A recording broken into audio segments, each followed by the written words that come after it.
She's less than 2 months into her role as the Duchess of Sussex, but today Meghan Markle proved she's finding her feet during celebrations for the RAF Centenary.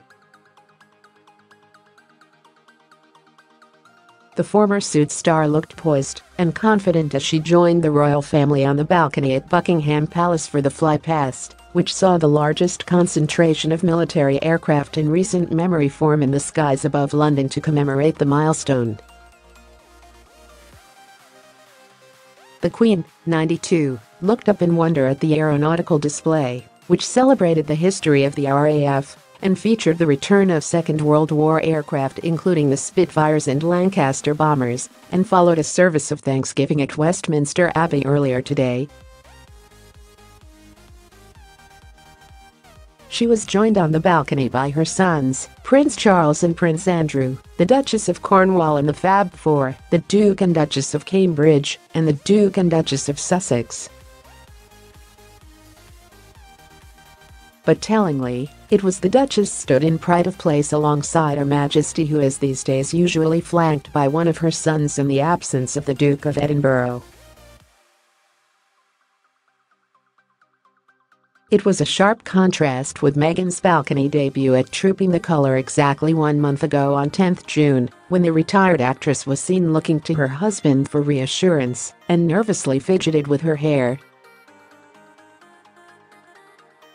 And she did her best to blend into the background, standing behind the Duchess of Cambridge and sticking close to Harry's side.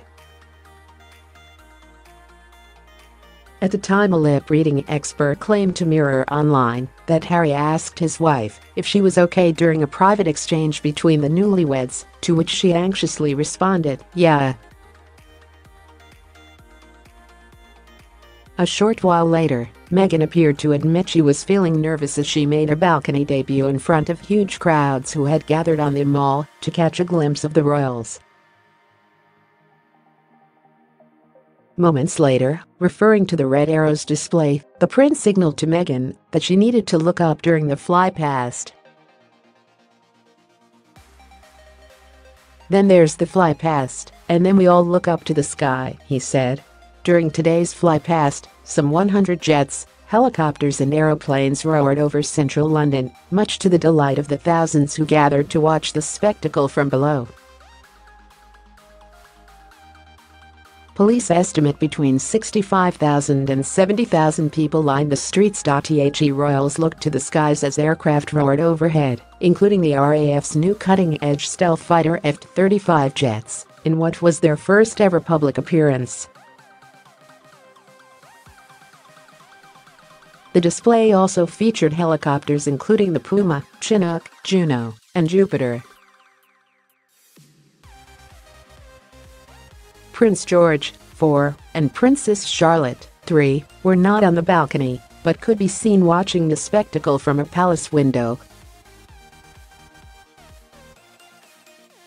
Among the tens of thousands of spectators who lined the streets was Diana Terpougoff, who traveled from Malta to watch the flypast from the Mall. "I couldn't have felt more full of pride. What impressed me most was the pure skill on show, and of course the amazing 100 formation at the end," she said. "Both my dad and brother Tony were in the RAF for 25 years, so it makes this really special. It was worth the trip." Malcolm Evans, from Birmingham, was in the RAF police between 1958 and 1968. He spent time in Hong Kong during his service and remembers it with great fondness. "It brought tears to my eyes to see those planes go through the sky. I'm so pleased we're still able to put that many planes in the air," he said after watching from the Mall. The crowd in the Mall watched agog as first the helicopters, then the light aircraft, the transport planes, and finally the red arrows flew over. Groups of school children stood open-mouthed, while visitors munched happily on their picnics and champagne corks popped. After the red, white and blue red arrows display, the crowd erupted into applause as the Queen looked down from the balcony at Buckingham Palace. Prior to the flypast, the royals watched as the Queen and Prince Charles presented a new Queen's colour to the RAF in the forecourt of Buckingham Palace. The monarch also made a brief speech praising the tenacity, skill and gallantry of the RAF.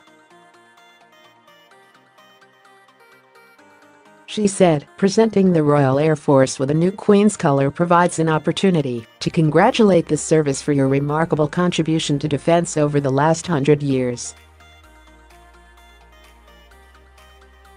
Tenacity, skill and gallantry have been your hallmarks, as you have helped to safeguard freedom and security in many parts of the world.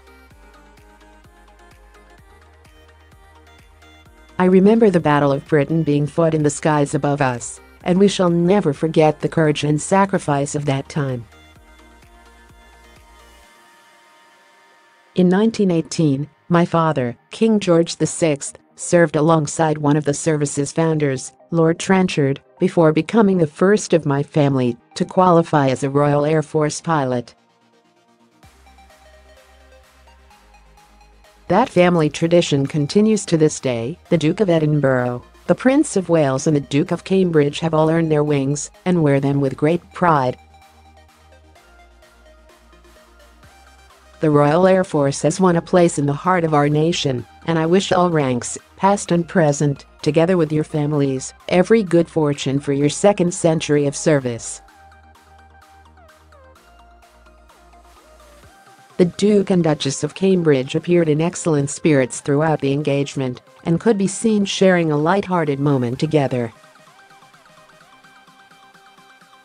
Today also saw several moments where Prince William, 36, was seen joking with his sister-in-law the Duchess of Sussex, reflecting the close bond between the pair.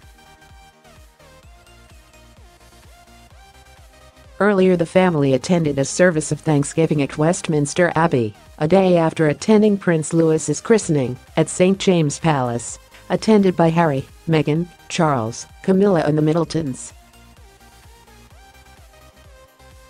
But the Queen and Prince Philip were not there because of a busy week for the 92-year-old monarch, including Trump's three-day visit to the UK from Thursday. More than 2,200 people packed Westminster Abbey for the service, with dignitaries including Prime Minister Theresa May, Defence Secretary Gavin Williamson and Labour leader Jeremy Corbyn attending. The Archbishop of Canterbury, Justin Welby, addressed the congregation and said the RAF has in its first 100 years been a decisive factor in serving the country, as well as being key in protecting democracy and freedom.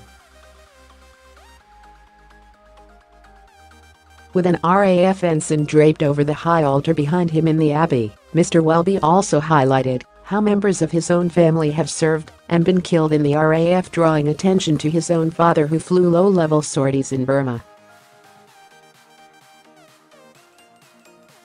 And amid turmoil in the cabinet and her government, Mrs. May delivered a reading at the service, Hebrews 11:32-12:2, with the head of the RAF Air Chief Marshal Sir Stephen Hillier also taking to the lectern.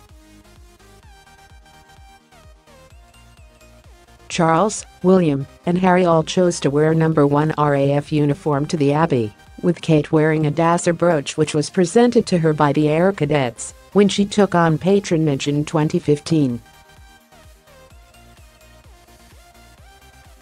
And in keeping with the traditional blue of the RAF, the Queen wore a royal blue silk coat with a turquoise collar and dress in the same color, both by Angela Kelly, with a matching hat by Angela Kelly, and a diamond star brooch. After fulfilling their commitments, Harry and Meghan will fly out Ireland for 2 days for their first official overseas visit as a married couple. For today's celebrations, the Duchess of Sussex wore a dress by Dior and hat by royal milliner Stephen Jones, while the Duchess of Cambridge chose to wear a coat by Alexander McQueen and an RAF Dasser brooch. First ever woman to command RAF Fast Jet Squadron reads Poem Wing Commander Nikki Thomas, the first ever female tornado bomber squadron commander. Read the poem High Flight by John Gillespie Magee during the Westminster Abbey service. The poem, in full, reads: Oh, I have slipped the surly bonds of earth and danced the skies on laughter's silvered wings. Sunward I've climbed and joined the tumbling mirth of sun-split clouds and done 100 things you have not dreamed of, wheeled and soared and swung high in the sunlit silence. Hovering theory of chased the shouting wind along and flung me eager crafted through footless halls of air. Up the long, delirious, burning blue I have topped the wind-swept heights with easy grace where never lark or even eagle flew, and, while with silent lifting mind I've trod high untrespassed sanctity of space, put out my hand and touched the face of God. Despite still being on maternity leave after giving birth to Louis only 11 weeks ago, it is understood Kate felt the celebrations were important to attend if she could, having also taken part in Louis's christening yesterday. It was on April 1, 1918 that the Royal Flying Corps and the Royal Naval Air Service merged to create the RAF, the world's first independent air service. Air Vice Marshal Jerry Mayhew, the air officer commanding No. 1 Group and the senior responsible officer for the flypast, said the day is the centerpiece of the RAF's 100th year. It is the high point for the capital, Her Majesty the Queen and the royal family, he told the Press Association. And it is a great opportunity to look back and really celebrate our past, but to look forward is a really important thing for us as we look to the next 100 years. He described being at the forefront of the flypast as a great honor and said he hopes the Queen and royal family will see exactly what they can do for the monarch. Asked what message a 100-aircraft flypast may send to Britain's adversaries in the world, he said, "It demonstrates we are a competent, professional, and capable Air Force that has a credible, very credible, set of capabilities." Charles, Camilla, William, Harry, and Meghan will also meet veterans, personnel, charity representatives and those from the civil service in a reception after the spectacle.